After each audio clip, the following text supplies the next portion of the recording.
एक गांव में रामलाल नाम का एक किसान अपनी पत्नी और अपने 4 लड़कों के साथ रहता था। रामलाल खेत में मेहनत कर कर अपने परिवार का पेट पालता था, लेकिन उसके चारों लड़के बहुत आलसी थे, जो गांव में केवल इधर उधर घूमते रहते थे। एक दिन रामलाल ने अपनी पत्नी से कहा, मैं तो खेतों में काम कर रहा हूँ, लेकिन मेरे बाद इन लड़कों का क्या होगा? इन्होंने तो कभी मेहनत की ही नहीं, ये तो खेत कभी नहीं देख पाएंगे।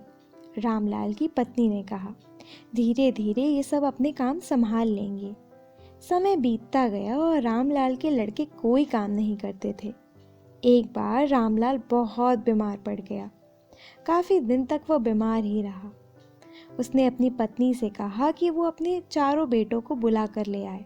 उसकी पत्नी ने चारों लड़कों को बुलाया। रामलाल ने कहा, मुझे लगता है अब मैं ज़्यादा दिन जिंदा नहीं रहूँगा। रामलाल को चिंता की थी कि उसके मरने के बाद इन चारों बेटों का क्या होगा। इसलिए उन्होंने अपने बेटों से कहा, मैंने अपने जीवन में जो कुछ भी कमाया है वह खजाना मैंने अपने खेत के नीचे दबा कर रखा है। मेरे बाद तुम उस खजाने को निकाल कर आपस में बांट लेना। यह बात सुनकर लड़के बहुत खुश हुए। कुछ समय बाद रामलाल की मृत्यु हो गई। रामलाल की मृत्यु के कुछ दिन बाद उसके लड़कों ने खेत में दबा खजाना निकालने के लिए बहुत प्रयत्न किया। सुबह से लेकर रात तक खेत खोदा, पर उनको कोई खजाना नहीं मिला। लड़के घर आकर अपनी माँ से बोले, माँ, पिताजी ने हमसे झूठ बोला, उस खेत में कोई खजाना नहीं है।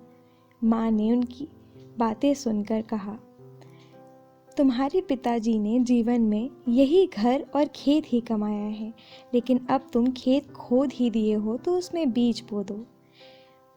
उसके बाद लड़कों ने बीज बोए और माँ के कहे अनुसार उसमें पानी देने लगे। कुछ समय बाद फसल पककर तैयार हो गई, जिसको बेचकर लड़कों को बहुत अच्छा मुनाफा हुआ, जिसे लेकर वह अपनी माँ के पास पहुँचे। माँ ने कहा, तुम्हारी मेहनत की असली खजाना यही है। तुम्हारे पिताजी तुमको यही समझाना चाहते थे।